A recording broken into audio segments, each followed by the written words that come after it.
السلام علیکم ناظرین، میں ہوں آپ کا میزبان محمد اورنگزیب۔ پروگرام پڑھ رنگ کے ساتھ امریکہ نیو یارک سے آپ سے مخاطب ہوں۔ میرے ساتھ آج مہمان شخصیت جناب پروفیسر رفیق بٹی صاحب ہیں۔ ریاست جموں و کشمیر کی تاریخ میں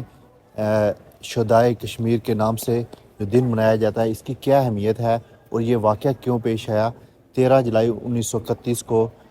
22 کشمیریوں کو شہید کر دیا گیا۔ اس کی کیا وجوہات تھیں اور اس کی کشمیر کی تاریخ میں کیا اہمیت ہے اور کیا کشمیری کو یہ دن منانا چاہیے؟ اس بارے میں پروفیسر رفیق بٹی صاحب تفصیل سے گفتگو کریں گے۔ جی پروفیسر رفیق بٹی صاحب۔ بسم اللہ الرحمن الرحیم۔ محترم محمد اورنگزیب صاحب، بڑی خوشی کی بات ہے کہ میں آج آپ کے رہائش گاہ کے باہر ایک سبزہ میں بیٹھا ہوا اپنے وطن عزیز ریاست جموں کشمیر کے حوالے سے اور کچھ اس کے اہم قسم کے جو واقعات ہیں ان پہ بات کرنے کے لیے آپ نے مجھے دعوت دی ہے۔ میں پہاڑی رنگ میڈیا کے اس پلیٹ فارم سے یا اس چینل سے پہلے تو آپ کو شکریہ ادا کرتا ہوں کہ آپ نے بڑی محبت سے اپنے گھر بلایا اور یہ پروگرام ریکارڈ کر رہے ہیں۔ میں کوشش کروں گا کہ اس کو مختصر اور ٹو دی پوائنٹ بات کروں۔ گزارش یہ ہے کہ ریاست جموں کشمیر کی جو ہم تاریخ پڑھتے ہیں، ویسے تو قدیم تاریخ ہے، بہت قدیم تاریخ ہے۔ ہندوستان میں سب سے پہلی اگر کوئی تاریخ، ہندوستان پورے میں اگر کوئی تاریخ تحریری موجود ہے تو وہ صرف ریاست جموں کشمیر کی ہے، بالکل۔ لیکن ہم اس میں نہیں پڑھیں گے۔ اس وقت ہمارا موضوع جو ہے وہ 13 جولائی 1931 کا وہ سانحہ ہے، وہ واقع ہے جس میں 22 کشمیری نوجوانوں نے، کشمیریوں نے اپنے وطن اور اپنے دین کے حوالے سے اور اپنی عاقبت کے اور دنیا کے حوالے سے اپنی جانوں کے نذرانے پیش کیے۔ اس کا پس منظر یوں ہے کہ ریاست جموں کشمیر میں جب سے ڈوگرا حکومت قائم ہوئی، آپ کو پتہ ہے یہ 16 مارچ 1846 میں گلاب سنگھ نے یہ ریاست خریدی انگریزوں سے، اور وہ پہلا ہمارا بادشاہ یا راجہ یا حکمران بنا مادہ امرتسر کی روح سے۔ اس کے بعد، اس کی وفات کے بعد، اس کا بیٹا رنبیر سنگھ راجہ بنا یا حکمران بنا ریاست جموں کشمیر کا۔ اس کے بعد اس کا بیٹا پرتاپ سنگھ بنا ریاست کا مہاراجہ یا ریاست کا حکمران۔ پرتاپ سنگھ کی اپنی اولاد نہیں تھی اور اس کا بھتیجا ہری سنگھ اس کو حکمران یا راجہ بنایا گیا۔ میں نے ہری سنگھ کا ذکر اس لیے کیا ہے کہ جو واقعہ اب میں آپ کو بیان کرنے لگا ہوں یا جس واقعے کی آپ نے مجھ سے سوال پوچھا ہے اس کا تعلق ہری سنگھ سے ہے۔ ہری سنگھ 1925 میں گدی نشین ہوتا ہے۔ اس وقت تک ریاست جموں کشمیر کے اندر کوئی نمایاں سیاسی پیش رفت نہیں تھی۔ ایک زر خرید راجہ جس نے ریاست خریدی تھی، اس کی اولاد حکمران تھی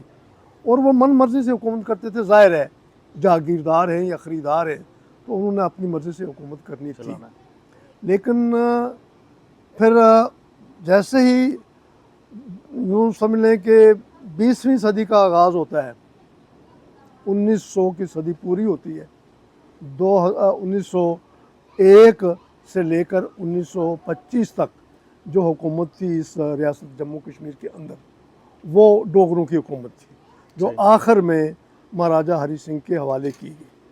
مہاراجہ ہری سنگھ کے زمانے تک کشمیر کے اندر لوگوں میں سیاسی شعور کافی حد تک بیدار ہو چکا تھا، چونکہ یہ وہ زمانہ ہے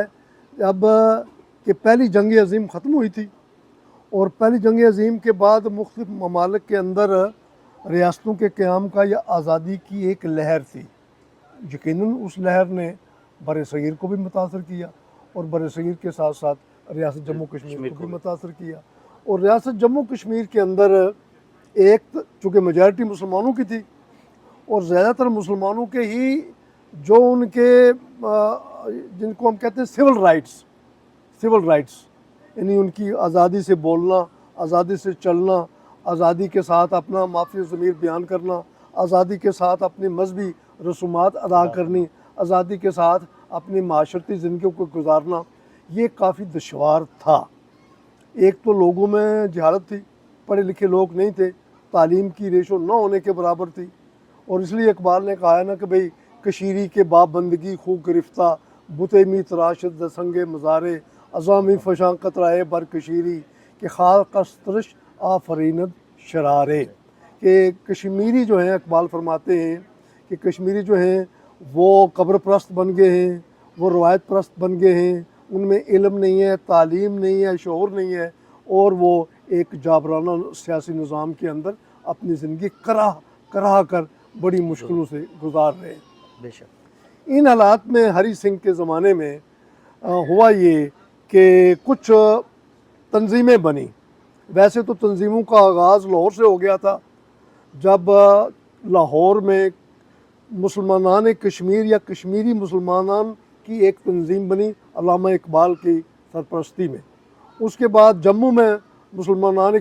کشمیری مسلمانوں کے نام سے ایک تنظیم بنی، اس کے بعد ینگ مینز ایسوسیشن بنی، اس کے بعد ڈرائنگ روم پارٹی بنی، یعنی کہ یہ چھوٹے چھوٹے واقعات میں آپ کو تاریخ کی بتا رہا ہوں۔ صحیح۔ بالآخر 1930 تک جو زمانہ تھا اس میں مسلمانوں کو اس بات کا کامل احساس ہو گیا تھا کہ مہاراجہ کی حکومت کے اندر ان کے جو بنیادی سول حقوق ہیں، بنیادی حقوق جو ہیں، یعنی حکومت میں حصہ داری کے، معاشرتی زندگی میں اپنی برتری کے، یا جمہوری جو ان کے حقوق بنتے ہیں، وہ سلب تھے۔ اس میں کوئی شک و شبے کی بات نہیں ہے، کیونکہ اس دور کا نظام حکومت ہی ایسا تھا اور پورے ہندوستان میں ایسا تھا، صرف یہ کشمیر میں نہیں تھا۔ تو ہوا یہ کہ کچھ واقعات ہوئے۔ کوٹلی میں مسجد جو تھی، کوٹلی میں جامع مسجد جو تھی، اس میں خطبے پر پابندی لگا دی گئی۔ جموں میں بتایا جاتا ہے بیانیہ طور پر قرآن کی بے حرمتی ہوئی، مسلمانوں کو مساجد میں جانے سے روکا گیا، اور یہ واقعات اس نہج پر پہنچ گئے کہ ایک بہت بڑا ڈیمانسٹریشن، ایک بہت بڑا جلوس جو ہے وہ سری نگر میں 29 جولائی کو نکلا۔ اس 29 جولائی 1931 میں وہ جو ایک بنیادی حقوق یا آپ کے جو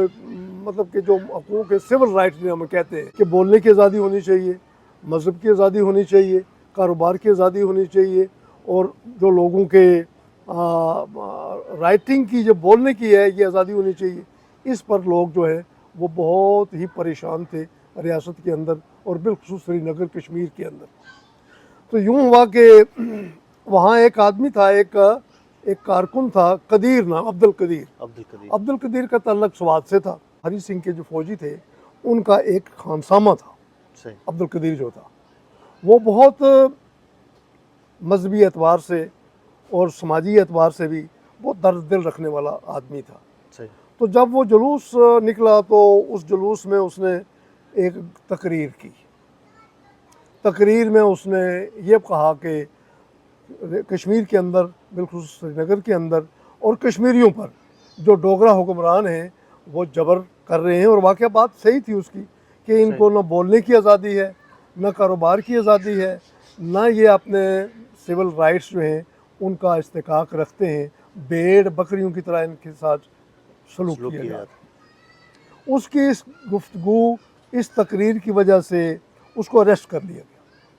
کہ اس نے مہاراجہ کے خلاف، موجودہ جو حکومت ہے اس کے خلاف لوگوں کو انسٹیگیٹ کیا ہے، ان کو بھڑکایا ہے، اور حکومت وقت کے خلاف گفتگو کر کے اس نے حکومت وقت کے یوں سمجھ کہ اس کی اقتدار کو، اس کی ساورینٹی کو، اس کی حکومت کو، اس کے احکامات کی خلاف ورزی کی ہے۔ اور ویسے بھی 144 دفعہ 144 بھی نافذ تھا، یعنی کہ یوں سمجھ لیں کہ کرفیو بھی نافذ تھا۔ وہ گرفتار ہو جاتا ہے، عبد القدیر نام کا بندہ جو کہ سوات کا رہنے والا تھا۔ اب اس کا مقدمہ چلانا تھا کہ جی اس پر اس کی گفتگو کے نتیجے میں جو اس نے گفتگو کی ہے وہ حکومت اور حکمرانوں کے خلاف ہے یا قواعد و ضوابط کے خلاف ہے یا وہ اس کو اس طرح کی گفتگو نہیں کرنی چاہیے تھی. اس پر مقدمہ ہوا اور وہ مقدمہ طے ہوا جی کہ ہم سینٹرل جیل سری نگر میں اس پر مقدمہ چلائیں گے. لوگوں کا مطالبہ یہ تھا کہ مقدمہ کھلے عام چلایا جائے, کھلے عام چلایا جائے. ہم بھی سنیں کہ عبد القدیر نے کیا گفتگو کی ہے, اس کے اوپر جو چارجز لگے ہیں, الزامات لگے ہیں, وہ کیا جائز ہیں, ناجائز ہیں, صحیح ہیں, درست ہیں. ہم اوپن جو مقدمہ ہے اس کی کارروائی سننا چاہتے ہیں, دیکھنا چاہتے ہیں. لیکن حکومت کو اس وقت ہری سنگھ کی حکومت کو یا ہری سنگھ کے کارکنوں کو یا اس وقت کے جو افسران تھے, ڈی سی تھا یا وزیر وزارت اس وقت کہا جاتا تھا, انہوں نے سوچا کہ اگر ہم نے یہ کھلے عام اوپن کچہری میں یہ مقدمہ سنا تو حالات زیادہ بگڑ جائیں گے. لہٰذا انہوں نے جیل کے اندر اس کا مقدمہ جو ہے وہیں کورٹ لگائی اور عبد القدیر پر جو چارجز تھے وہیں پڑھ کر اس پر مقدمہ چلانے کی کارروائی شروع کی. اس سے جو باہر گیدرنگ تھی, بہت بڑی گیدرنگ تھی, لوگ عبد القدیر کے حق میں بڑی تعداد میں, ہزاروں کی تعداد میں باہر موجود تھے. تو جب مقدمہ شروع ہوا تو کیا ہوا کہ ایک آدمی نے, وقت ہو گیا نماز کا, نماز کے وقت میں ایک آدمی نے جیل کی دیوار پر کھڑے ہو کر اس پر اذان دی. وہ اذان کے دوران چونکہ جو ہری سنگھ کی جو یوں سمجھ سپاہی جو تھے والے اتنے ٹرین نہیں تھے کہ انہوں نے کیا کرنا ہے, وہ تھے بھی راجا کی فوج کے لوگ, انہوں نے گولی چلائی اس آدمی پر جس نے اذان دی. اچھا, یہ وہ عبد القدیر نہیں تھا؟ عبد القدیر خود نہیں تھا, وہ تو اندر جیل میں ہے, اس پر مقدمہ چلایا جا رہا ہے. صحیح, اس کی پروسیڈنگ ہو رہی ہے. لوگوں کا مطالبہ یہ ہے کہ یہ پروسیڈنگ اوپن ہونی چاہیے, کھلی ہونی چاہیے. ہم سنیں کہ اس کے کیا جرم ہے, اس نے کیا جرم کیا ہے, اس پر کیوں یہ مقدمہ کیا گیا ہے. اس نے تو کوئی بری بات نہیں کی, اس نے یہی کہا کہ کشمیریوں کے حقوق جو ہیں وہ سلب ہیں اور کشمیریوں کو بولنے کی یا ان کو اپنی مذہبی آزادیاں جو ہیں, سماجی آزادیاں جو ہیں وہ نہیں ہیں. مثلا یہ تھا کہ گاؤں کشی پر لوگوں کو پکڑ لیا جاتا تھا, ٹھیک ہے, اور چھوٹے موٹے جو لوگوں کے مقدمات ہوتے تھے ان میں ان کو اریسٹ کر لیا جاتا تھا. کسی قسم کا وہ جسٹس, جس جسٹس کی وہ ضرورت تھی وہ جسٹس موجود نہیں تھا. تو جب اس نے اس بندے پر گولی چلی تو دوسرا بندہ کھڑا ہو گیا دیوار پر, اس نے اذان دینا شروع کر دی. پھر تیسرا بندہ, اس طرح یکے بعد دیگرے جب 2 3 4 لوگوں پر گولی چلائی گئی, فائر کیا گیا, تو جو باہر جلوس میں لوگ آئے ہوئے تھے مظاہرین, انہوں نے دھاوا بول دیا, جس کے نتیجے میں اوپن فائر چلا, اوپن گولی باری کی گئی, جس میں 22 لوگ شہید ہو گئے. اب یہ جو واقعہ تھا اس نے ایک دم سے پوری ریاست میں طول و عرض میں ایک قسم کی آگ لگا دی کہ بھئی کس طرح سے ایک آدمی کو جس کا مقدمہ اوپن چلانے کی بجائے جیل کے اندر, وہ بھی سینٹرل جیل کے اندر چلایا جا رہا ہے, اور لوگوں نے نماز کے لیے اذان دی ہے اور نماز میں اذان دینے پر گولی چلائی گئی ہے, اور اس کے نتیجے میں جو بھی صورتحال پیدا ہوئی یعنی کہ مشتعل ہوا ہجوم اور ان پر گولی چلائی گئی اور یہ کے بعد دیگرے 22 لوگ شہید ہو گئے. یہ 13 جولائی 1931 کے دن کا واقعہ ہے. اسی دن کو کشمیر کی تاریخ میں شہدائے کشمیر کے نام سے یاد کیا جاتا ہے. اس حوالے سے مختلف مورخین نے یا مختلف تبصرہ نگاروں نے, تجزیہ نگاروں نے جو اپنی باتیں لکھی ہیں, اس میں کچھ نے یہ کہا جی کہ ڈوگرا حکمران جو تھے وہ بہت ظالم تھے, انہوں نے لوگوں کو دبا کے رکھا ہوا تھا. کچھ نے کہا کہ جناب ڈوگرا حکمران جو ہیں وہ مسلمانوں کے خلاف تھے. بہرحال اس کو بہت سے رنگ دیے گئے. حقیقت یہی ہے کہ وہ 13 جولائی 1931 کو جو لوگوں کے ہجوم پر اور جو مشتعل ہجوم تھا, ڈوگرا کے پولیس نے جو گولہ باری کی وہ ایک بہت بڑا جرم تھا. لوگ اپنے جذبات کا اظہار کر رہے تھے. پہلے تو چاہیے تھا کہ اوپن میں وہ بنائیں, اس پر الزام لگے ہوئے ہیں, اس کا کھلے عام, یا لوگوں کو موقع دیں اندر جانے کا, کچھ لوگوں کو موقع دے دیں, کچھ نمائندوں کو اندر دیں. لیکن جس طرح سے وہ کیا گیا وہ بہت بےایمانہ تھا, بہت ظالمانہ تھا. اس واقعے کو جموں کشمیر کی تحریک حریت میں, تحریک آزادی میں 13 جولائی شہدائے جموں کشمیر کے نام سے یاد کیا جاتا ہے. اور یہ واقعہ ہماری تحریک آزادی یا تاریخ آزادی, اس کے دو پہلو ہیں, ایک تحریک آزادی ہے, ایک تاریخ آزادی ہے. دونوں حوالوں سے یہ واقعہ ریاست جموں کشمیر کے لوگوں کی آزادی کے حوالے سے اور ان کے جو سول رائٹس ہیں ان کے حوالے سے بہت نمایاں واقعہ ہے. اور ہمیں چاہیے کہ اپنی نوجوان نسل کو, اپنے بچوں کو, اپنے پڑھنے والے لکھنے والوں کو ہم یہ بتائیں کہ وہ اس دن کو یاد رکھیں, اس دن کا عہد کریں, اور اس دن کا عہد کرنے کے ساتھ ساتھ عزم کریں کہ وہ 22 لوگ جنہوں نے اس ملک یا اس وطن یا ریاست جموں کشمیر کے لوگوں کے سیاسی اور سول رائٹس کے لیے تحریک چلائی تھی, اس تحریک کو ہم نے آگے بڑھانا ہے, اس کو ٹھنڈا ہونے نہیں دینا ہے. اب یہ واقعہ ہو گیا 13 جولائی 1931 کا. 13 جولائی 1931 کو یہ واقعہ ہوتا ہے, اور 1932 میں 31 اور 32 کے درمیان مسلم کانفرنس قائم ہوتی ہے. مسلم کانفرنس اس وقت ریاست جموں کشمیر کی واحد جموں کشمیر کے لوگوں کی, ویسے تو نام مسلم تھا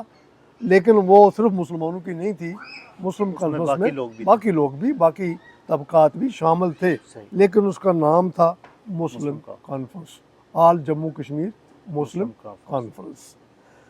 1932 سے لے کر 1938 تک یہ ایک سیاسی تاریخ جو تھی,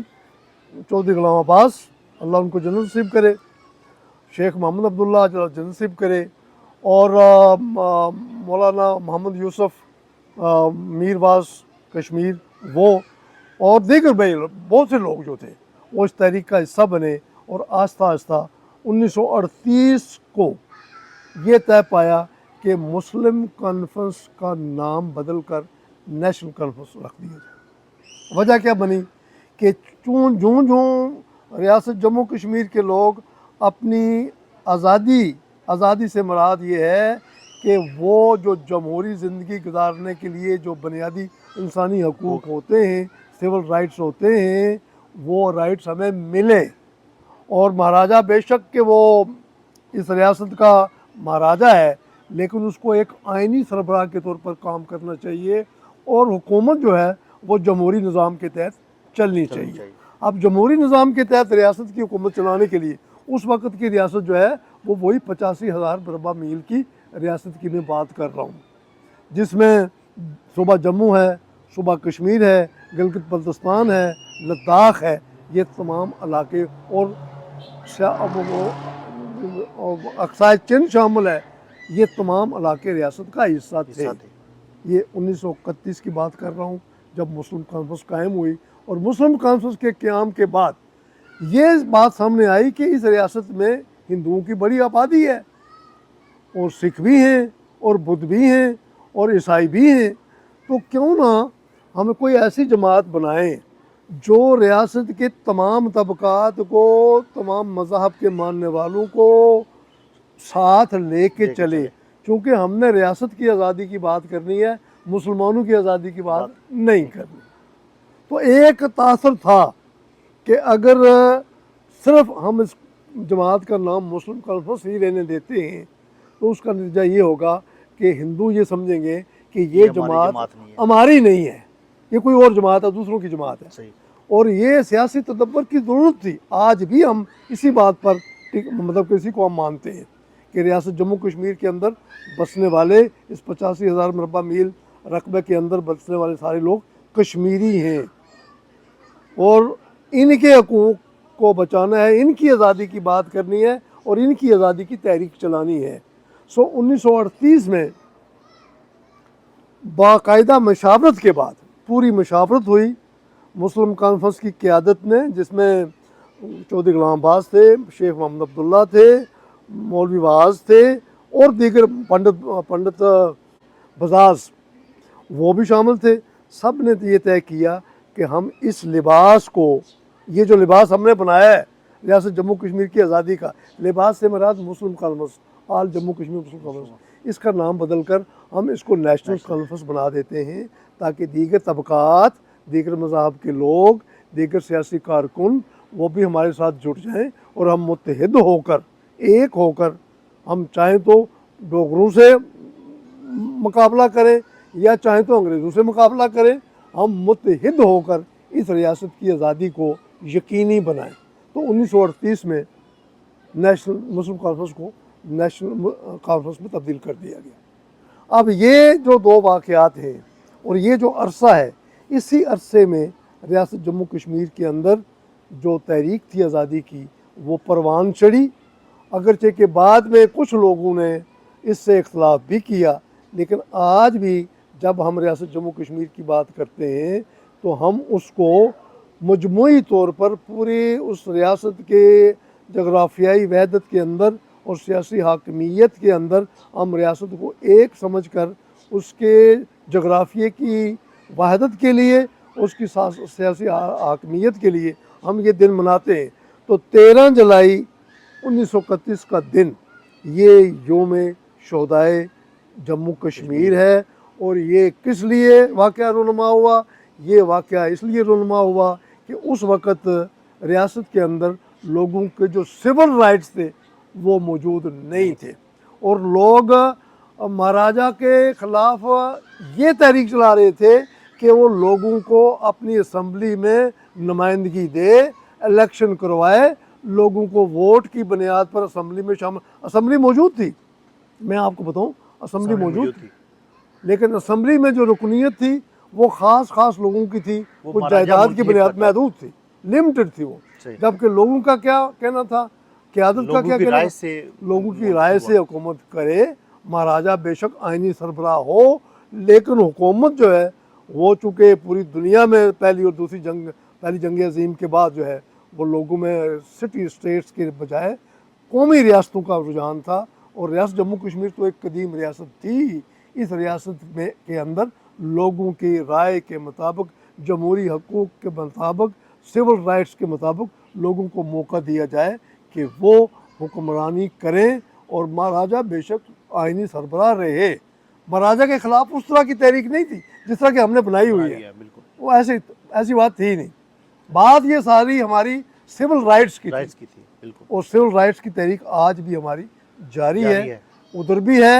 اس میں علاقے کو جس کو ہم بھارتی مقبوضہ کشمیر کہتے ہیں، اور ادھر بھی جو ہے یہ سول رائٹس کی تحریک جاری ہے۔ نہ ادھر کے کشمیری پوری طرح سے اپنی آزادی کا وہ استفادہ کر رہے ہیں، نہ وہ آزاد ہے، نہ یہ آزاد ہے، چونکہ جو آزادی کا مفہوم ہے، اور پھر